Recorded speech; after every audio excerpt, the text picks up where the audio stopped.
We need 2 single plates, about 2.5 kilos or 1 kilo.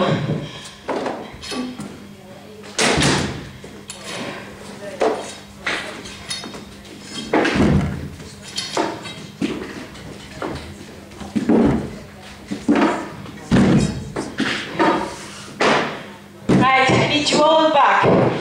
There is no need for the bar, but the bar is an option. I am not going to be using the bar today, but I will let you know.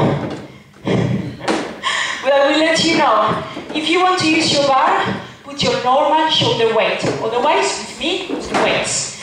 Number 2, have a look at our key moves. The reverse fly.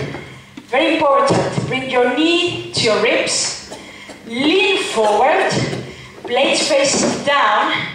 And then open up to the side. Could you please pick them up so I can see you? Okay. Knee, lean, and then lift the shoulders. Fantastic. Make sure when you fatigue, very nice, that you do not come back up. This is going to work your mid and shoulders. When you lean, we are focusing on the back of the shoulders. Yeah, so just leaning forward and that's it. Let's go. Push-ups, push-ups, push-ups.